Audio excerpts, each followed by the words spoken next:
తూర్పుగోదావరి జిల్లా కోరుకొండలో అక్రమంగా మట్టి తరలిస్తున్న లారీ ఢీకొని రాత్రి నర్సాపురం గ్రామానికి చెందిన నొక్కి రాజు వర్మ అనే యువకుడు దుర్మరణం చెందాడు. అదే గ్రామానికి చెందిన సోలపు విక్కీ అనే యువకుడికి తీవ్ర గాయాలయ్యాయి. మృతుడి కుటుంబానికి న్యాయం చేయాలని కోరుతూ వైసీపీ రాష్ట్ర యువజన విభాగం అధ్యక్షుడు రాజా నగరం మాజీ ఎమ్మెల్యే జక్కంపూడి రాజా రాత్రంతా రోడ్డుపైనే బైఠాయించి ధర్నా చేశారు. రోడ్డుపైనే పడుకొని రాత్రి నుంచి ధర్నా చేశారు. మరోవైపు మృతుడి కుటుంబానికి న్యాయం చేయాలని కోరుతూ నర్సాపురానికి చెందిన దళితులు కోరుకొండ బస్టాండ్ సెంటర్లో రాస్తారోకోకు దిగారు. దీంతో ట్రాఫిక్ భారీగా స్తంభించింది. మృతదేహంతో జక్కంపూడి రాజా తన ఆందోళనను కొనసాగిస్తున్నారు. పోలీస్ బలగాలు కోరుకొండలో భారీగా మోహరించాయి. దీంతో ఉద్రిక్త పరిస్థితులు నెలకొన్నాయి.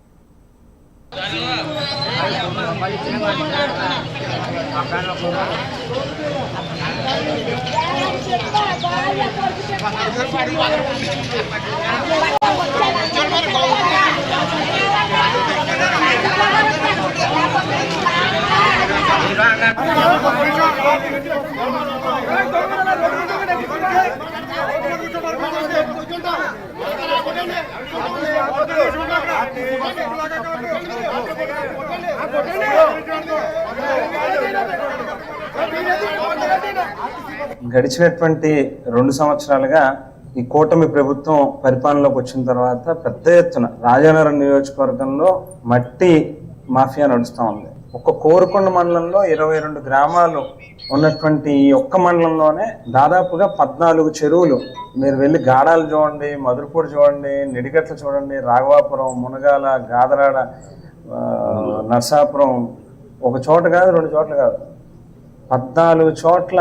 నాకు తెలిసి ఉండగా తూర్పుగోదావరి జిల్లాలో ఉన్న మొత్తం టిప్పర్ లారీలు అన్నీ కూడా ఇదే నియోజకవర్గంలో ఉండుంటాయి. అడ్డగోలుగా దోచేస్తూ ఉన్నటువంటి పరిస్థితి.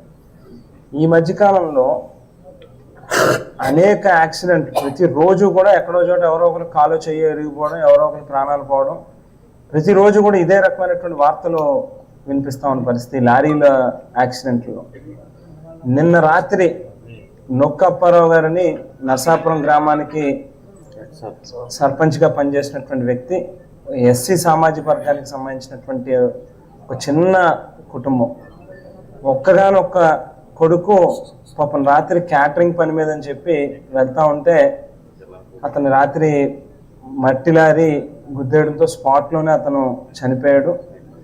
నిజంగా చూస్తే చాలా హృదయ విదారకంగా ఉంది. తల్లిదండ్రులు వాళ్ళ రాత్రి వాళ్ళని చూస్తే నిజంగా చాలా బాధ అనిపించింది. తండ్రికి కూడా ఆరోగ్యం కూడా బాగుండలేదు సరిగ్గా. రాత్రి నుంచి ఆ కుటుంబానికి న్యాయం చేయండి అని చెప్పని డిమాండ్ చేస్తూ ఏదైతే కోట్ల రూపాయలు అర్జిస్తూ ఉన్నారో ఈ అవినీతి సంపాదనలో, గడిచినటువంటి 2 సంవత్సరాలుగా ఈ కూటమి ప్రభుత్వం పరిపాలనలోకి వచ్చిన తర్వాత పెద్ద ఎత్తున రాజానగరం నియోజకవర్గంలో